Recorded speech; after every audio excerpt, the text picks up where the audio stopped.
The Harley-Davidson engines roared along the provincial road near Valencia when Carlos Martinez, president of the Lobos del Sur Motorcycle Club, saw the girl. She was about 7 years old, in a blue school uniform dirty with mud, her hair disheveled, holding a cardboard sign that read "For Sale." Next to her stood a pink bicycle, all scratched up, clearly her only treasure. When the convoy of 10 bikes stopped with a thunderous rumble of engines and leather, the girl didn't run. She lifted those green eyes, full of desperation, and spoke words that would break any man's heart. "Please, sir, buy my bike. My mom hasn't eaten in 2 days. I need money for food." Carlos, a war veteran with tattoos covering every inch of his arms and neck, a man feared on the streets of southern Spain, knelt in front of that girl and felt something shatter in his chest. He didn't know yet that this pink bicycle would reveal a terrible crime, unmask a monster hidden behind a respectable facade, and transform a group of rough bikers into avenging angels. Carlos Martinez was 52 years old and had a life that seemed straight out of a movie. A former sergeant in the Air Force, discharged after 20 years of service, he had found his true family in the Lobos del Sur Motorcycle Club. They weren't criminals, contrary to what people thought when they saw their black leather jackets with the silver wolf logo. They were men who had seen too much, lived too much, and found something on the road and in brotherhood that mainstream society couldn't offer. That Saturday in November, they were returning from a charity ride in Alicante. 10 bikes, 10 men, each with his own story of pain and redemption. Carlos led the way on his black Harley Heritage Classic, shining under the autumn sun. Behind him rode Salvador, a former boxer with hands as big as plates, Juan, a mechanic who could fix anything with an engine, Lucas, a lawyer who had left his law practice for the freedom of the open road, and 6 other men bound by something stronger than blood. They were passing through a small town on the outskirts of Valencia, one of those places where everyone knows each other and strangers are noticed. When Carlos saw her, for a moment he thought he had imagined the scene. It was too sad to be real. A little girl, thin as a twig, in a blue school dress that looked like it hadn't been washed in weeks, was standing on the sidewalk next to a pink bicycle. She held a handmade sign with black marker on cardboard. "For sale." Carlos raised his hand. The signal to stop the convoy. 10 engines shut down in a sequence that echoed like retreating thunder. The townspeople who were out on the streets, some elderly women in black, a couple of men at the bar, children playing, all stopped to stare. A group of bikers wasn't a common sight in this small town. Carlos got off his bike and took off his helmet. His gray hair was short, almost shaved, his face was marked by sun and wind, his blue eyes had seen too much. Tattoos covered both his arms. An eagle here, a Spanish flag there, names of fallen comrades etched into his skin as promises to never forget. He approached the girl slowly, aware that 10 big, bearded men in black leather could scare an adult, let alone a child. But the girl didn't look scared, she looked exhausted. When Carlos drew near and knelt down to her level, he saw the little one's green eyes up close. They were eyes that had cried too much, eyes that knew hunger, fear, desperation. She had bruises on her arms. Old and new, and her shoes had holes in the toes. Carlos spoke gently, using the voice he had used with children in Afghan villages during his missions. He asked her name. The girl hesitated, then said in a thin voice that her name was Maria. He asked why she was selling her bike. And then Maria said the words that would change everything. Her mother hadn't eaten in 2 days. They had no money. The landlord wanted the rent or he would evict them. Maria had thought that if she sold her bicycle, the only gift her mother had managed to buy her before everything went wrong, maybe she could earn enough money for bread and milk. As she spoke, her voice cracked, but she didn't cry. It was as if she had no tears left to shed. The other bikers had gathered, forming a protective semicircle around Carlos and Maria. Salvador, the boxer with the tender heart, already had tears in his eyes. Juan clenched his fists, his jaw tight. Lucas, the lawyer, had that look he always got when he saw injustice, the look that said someone would pay. Carlos asked where Maria's mother was. The girl pointed to a house not far away, a stucco building with the plaster falling off in chunks. He asked if she could take them to her. Maria nodded, picked up her bicycle, and started walking. And 10 bikers followed her like an improbable honor guard. The house was worse than it looked from the outside. The stairs stank of dampness and garbage. On the 3rd floor, Maria knocked on a door that was hanging off its hinges. A weak voice told them to come in. Inside, the apartment was nearly empty, no furniture except a mattress on the floor, a broken stove, stained walls. And on that mattress, wrapped in a thin blanket, was a woman who looked like a ghost. Her name was Elena, and she was 32 but looked 50. She was so thin that her bones stuck out under her pale skin. When she saw 10 big men enter her apartment, terror flashed across her face, but then she saw Maria running toward her, saw Carlos take off his leather jacket to reveal a simple black t-shirt, and saw something in his eyes that told her these men weren't there to hurt her. Carlos gently asked what had happened, and Elena, her voice broken by shame and desperation, began to tell her story. She had been married to a violent man. After years of abuse, she had finally managed to escape with Maria 3 months ago. They had come to this town, hoping to start over. Elena had found work as a waitress at a local restaurant. It wasn't much, but it was enough for rent and food.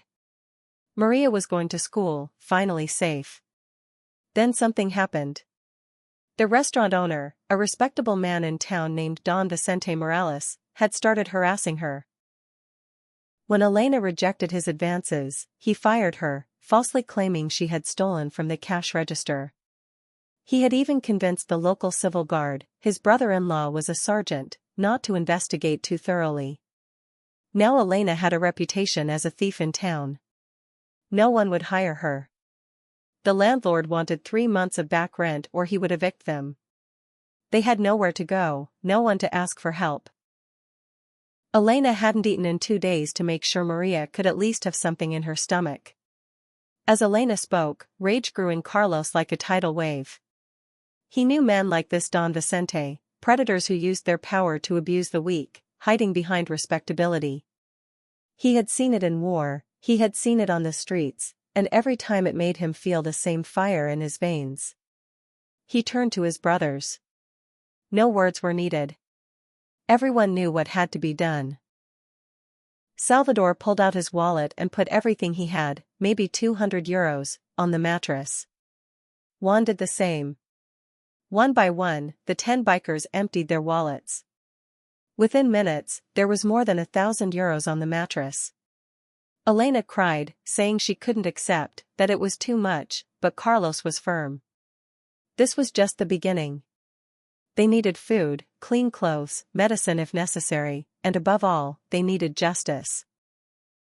Lucas, the lawyer, pulled out his phone and started making calls. He knew people, had contacts.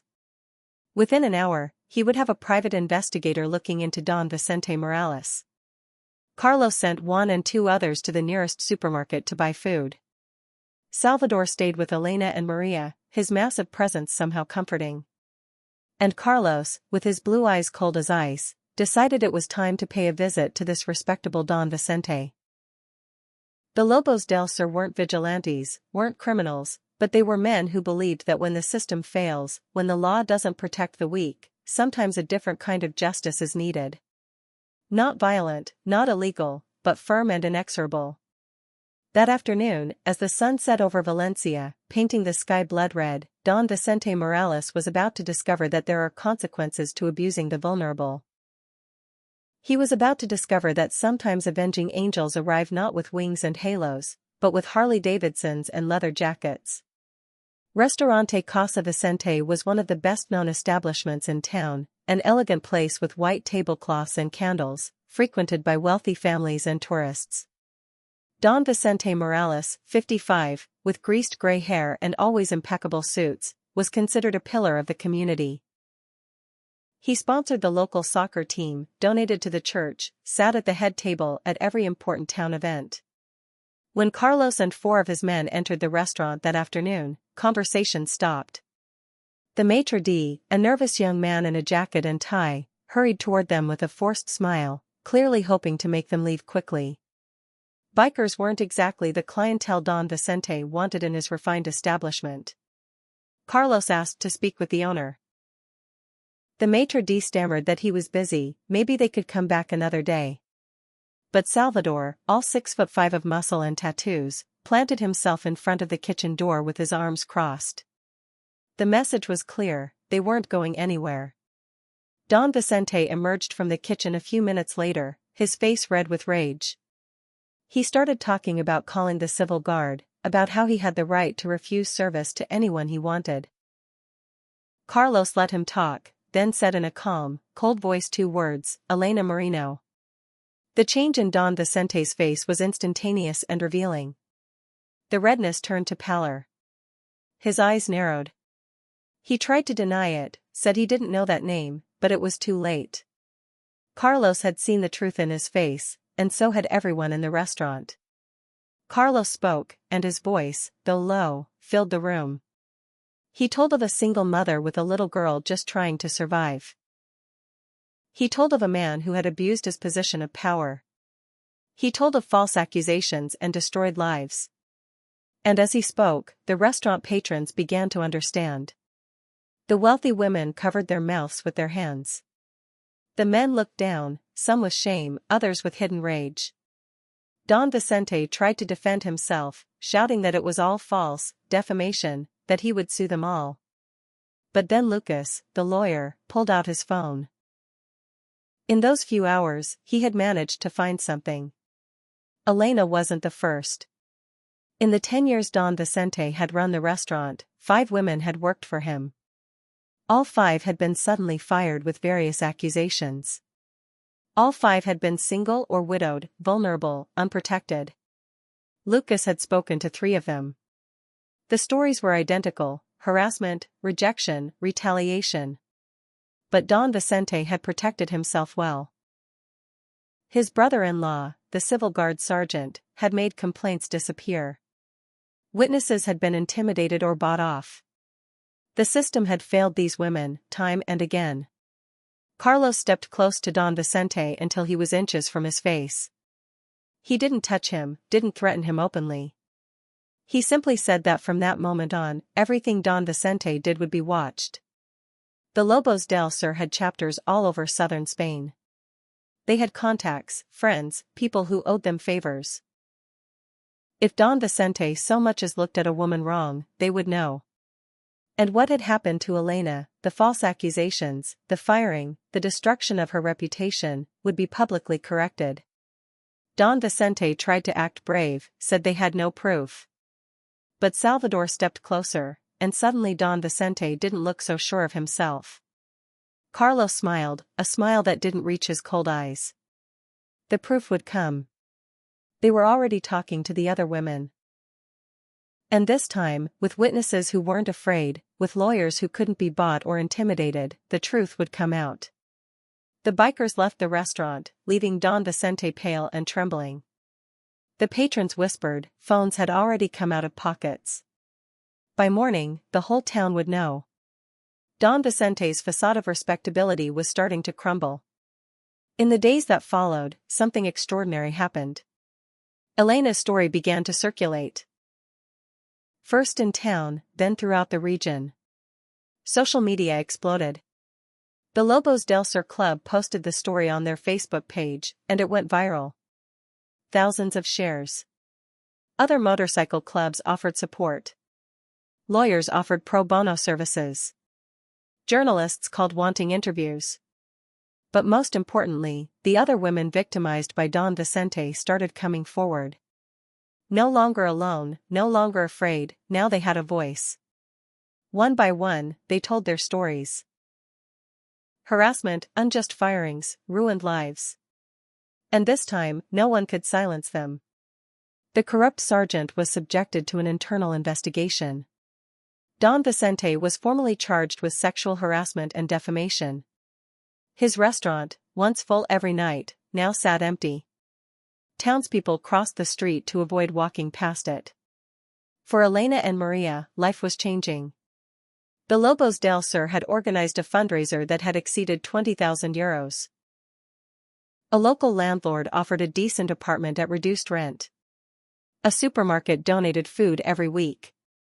But more important than the money, Elena had something she had lacked for so long: dignity. Her reputation was publicly restored. She was even offered a job as a consultant to help other abuse victims. Maria no longer had to sell her pink bicycle. The Lobos del Sur had repaired it and bought her a new helmet, safety jacket, everything.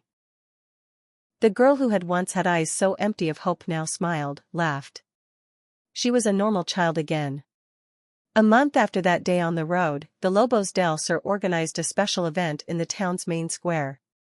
They invited all the women victimized by Don Vicente, journalists, citizens, anyone who wanted to come. It was a cold December day, but the sun was shining. Banners hung across the square: "Justice for Elena, no woman alone, the wolves protect the pack." There were booths with donated food, music, a true community celebration. Carlos stepped onto the stage with Elena and Maria. Behind them, covered by a tarp, was something large. Carlos spoke about how a month ago, they had met a brave little girl trying to save her mother, how that girl had reminded them why they had become Lobos del Sur: to protect those who couldn't protect themselves. Salvador and Juan pulled away the tarp. Beneath it was Maria's pink bicycle. Completely restored, painted bright pink, decorated with silver stars, a new basket, new wheels, a bell that chimed like little bells. But it wasn't just that. There was a larger bike for when Maria grew up, an adult bike for Elena, and behind them, 10 other new bicycles for the town's children who couldn't afford one. Maria looked at her transformed bicycle and began to cry with joy. She ran to Carlos and hugged him tight. Carlos knelt in front of her and told her she never had to sell the things she loved again, that she had been brave, that the wolves would always watch over her and her mother. Then he brought out a small leather jacket, a child's version of their jackets. On the back was the Silver Wolf logo, and beneath it, Honorary Cub, Maria. He told her she was now part of the pack forever. The crowd erupted in applause. This wasn't just a story of helping a child. It was a story of how a community could awaken, of how good could prevail when people found the courage to stand together. Months passed. Don Vicente Morales was convicted of harassment and defamation. His restaurant closed. The corrupt sergeant was removed from his position. The 5 women who had been his victims received compensation and public apologies, but more importantly, their lives moved forward, now free from that man's shadow. Elena found work at a restaurant run by a woman. A place where she felt safe and respected. Maria thrived at school, her grades improved, she made friends. And every Saturday, when the Lobos del Sur went on their weekly ride, they always made a stop. They passed by Elena and Maria's house. Maria, now 8, always waited for them in her cub leather jacket, with her bright pink bicycle. Sometimes she pedaled alongside the bikes for a stretch, with helmet and supervision, of course, laughing as the wind tousled her hair. Elena always came out to greet them, bringing coffee and pastries she had learned to make. But it had become more than occasional visits. The Lobos del Sur had truly become Elena and Maria's extended family. Salvador taught Maria how to defend herself, basic boxing lessons that made her feel strong and safe.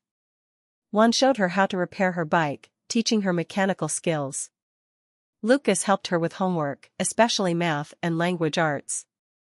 Carlos had become like a grandfather, always ready with wise advice or simply a hug when Maria needed one. The story had also changed the Lobos del Sur. Inspired by what had happened, they had started a formal program called Protected Cubs. They worked with local social services to identify families in difficulty, particularly single mothers with children. They didn't just give money, they gave time, skills, presence. They repaired houses, taught trades, mentored children, provided transportation when needed. Other motorcycle clubs throughout Spain had started similar programs, inspired by the Lobos del Sur. A movement was forming, a recognition that these men, often judged and feared for their appearance, had enormous hearts and could make enormous differences. 5 years after that day on the road, life had taken paths no one could have predicted. Maria was now 13. A bright, confident young teenager who helped the Lobos del Sur with their community work, serving as a translator between the children they helped and the bearded bikers who sometimes intimidated them. Elena had opened her own small restaurant, La Mesa de Elena, which had become the Lobos' favorite meeting spot and the headquarters for many of their fundraising events. Protected Cubs had expanded into a national organization with chapters in 12 Spanish regions. They had helped more than 500 families, prevented countless evictions, found jobs for single mothers, mentored hundreds of children. Don Vicente had been released from prison after 3 years but had left the area, his reputation destroyed forever. But the most beautiful story was Carlos's. The man who had spent years on the road, who had kept everyone at a distance after too much pain in war and in life, had found something he didn't know he was missing. A true sense of purpose and connection. Elena and Maria weren't just people he had helped, they had become real family. When Carlos turned 60, the Lobos organized a huge party. Hundreds of people came, bikers from all over Spain, families they had helped over the years, local officials, even some military comrades he had served. During the party, Maria did something that surprised Carlos. She stood up and asked for silence. She was 13 now, almost a young woman, but when she looked at Carlos, her eyes still held the same gratitude and love from the day they met. She said she had a gift for him. She brought out a framed picture. It was a photo from that first day, 5 years ago, taken by someone in town. Carlos kneeling in front of Maria on the road, her holding the for sale sign, the pink bicycle beside her, the 10 Lobos behind him. Ed with decades ago. But the seats of honor at his table were for Elena and Maria. But Maria had done something special with the photo. She had surrounded it with smaller pictures showing the 5 years that followed, her and Carlos together at various events, the Cub jacket ceremony, the bike rides alongside the motorcycles, moments of laughter and hugs and family. Beneath the large photo, Maria had handwritten, "To Carlos, the man who stopped when everyone else passed by. You saved my life, but more importantly, you taught me that there are still heroes in this world. With eternal love, your Cub, Maria." Carlos looked at the picture, then at this young woman he had watched grow from a desperate child into a confident, compassionate person. The tears he had held back for so long finally came. He hugged her tight, this old warrior who had seen so much hardness, who had built such high walls around his heart, now completely broken in the most beautiful way possible. Elena joined the hug, and then Salvador, and Juan, and Lucas, and all the Lobos. Until it was one giant embrace of brotherhood and family that went beyond blood. That night, when the party ended and the guests had gone, Carlos sat alone for a moment on the terrace of Elena's restaurant. He held the picture in his lap and looked out at the city lights in the distance. He thought about how life could change in an instant, how one choice to stop, instead of continuing on, could change everything. He thought about that desperate little girl with the sign, and how she had changed not only her own life, but also his. She had reminded him that beneath all the leather and tattoos, beneath the hardness he had built to survive, there was still a heart that could feel, that could love, that could make a difference. Maria's pink bicycle now hung on the wall of Elena's restaurant, no longer in use, because Maria had outgrown it, but preserved as a symbol. A symbol of hope, of second chances, of how the darkest things can be transformed into light. And every time the Lobos del Sur went out for a ride, every time the roar of their Harleys echoed through the roads of southern Spain, people no longer looked with fear or judgment. They looked and saw what they really were, protectors, brothers, men who had chosen to use their strength to defend the weak instead of exploiting them. The story of the girl and the bikers had become a local legend, then regional, then national. It had been told and retold, each version adding something, but the heart remaining the same, that sometimes saviors come in the most unexpected forms, and sometimes all it takes to change a life is the willingness to stop when everyone else keeps going. And that pink bicycle, hanging on the restaurant wall with a bronze plaque beneath it reading "Where the Miracle Began," reminded everyone who entered that love, kindness, and courage have no single appearance. They come in all forms, sometimes in a little blue school dress, sometimes in black leather and roaring motorcycles. If you believe that true heroes don't wear capes but sometimes wear leather and ride Harleys, like this video. Comment if you've also helped someone in need or been helped when you needed it. Share this story to remind people that you don't need superpowers to change a life, you only need the courage to stop. Subscribe for more true stories that prove good still exists in the world and that miracles happen when people care.